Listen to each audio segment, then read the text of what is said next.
இன்னைக்கு ப்ளவுஸ் ஃபுல்லாக ரெடி பண்ணிட்டு அந்த நெக்குக்கு வந்து நமக்கு பைப்பிங் வேணும்னா அந்த த்ரெட்டு பைப்பிங் வந்து எப்படி தைக்கிறது அப்படி சொல்லிட்டு நான் உங்களுக்கு தச்சு காட்ட போகிறேன்.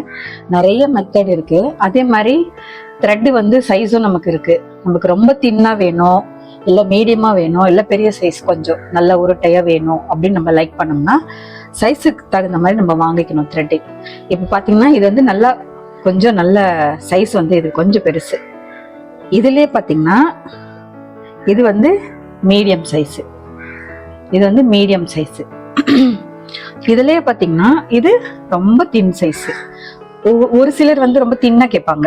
அந்த மாதிரி ஆட்களுக்கு இந்த மாதிரி நம்ம போடலாம். இப்போ 3 சைஸு. இப்போ இருக்கிறது நம்ம கொஞ்சம் பெரிய சைஸ்ல நான் தச்சு காட்ட போறேன். எப்படி தைக்கிறதுன்ட்டு நான் வாங்க பார்க்கலாம்.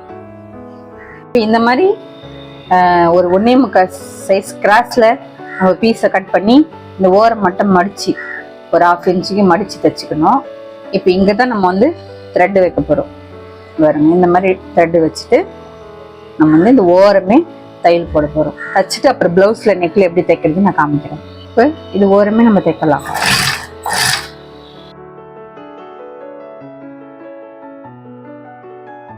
ப்ளவுஸோட நெக்கில் நம்ம இப்போ வச்சு தைக்க போகிறோம். கொஞ்சம் உள்ளுக்கு வச்சு தான் நான் தைச்சிருக்கேன் மடிக்கிறதுக்கு.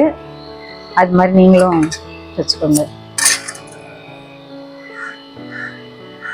ஒரு 1/4 இன்ச்சு முனையில தைச்சா போதும். இந்த நெக்கோட அந்த வளைவு, நம்ம ஃப்ரண்ட் நெக்கு வளைவு, அதே மாதிரி பேக் நெக் வளைவு எல்லாம் இருக்கு இல்லைங்களா, அந்த வளைவு நம்ம அப்படியே அந்த ஷேப்லேயே அப்படியே ஷேப் வைக்கணும்.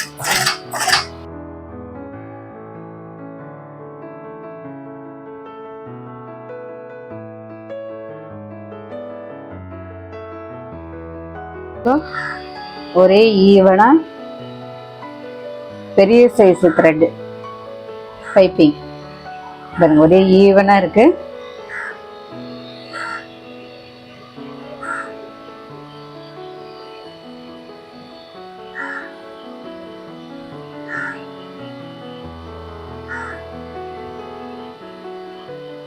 இப்படிதான் த்ரெட் பைப்பிங் பண்ணணும். Easy method. டபுள் கிளாத் எல்லாம் போட்டு அப்படிலாம் இல்லை, ஒரே சிங்கிள் கிளாத்ல போட்டு அடிச்சு அப்படியே திருப்பி மடிச்சு த்ரெட் வச்சு தைச்சிட்டு அப்படியே அம்மிங் பண்ணிடலாம் மடிச்சு. அவ்வளோதான். பிகினர்ஸ்க்கு ரொம்ப யூஸ்ஃபுல்லாக இருக்கும். நீங்கள் ட்ரை பண்ணி பாருங்கள்.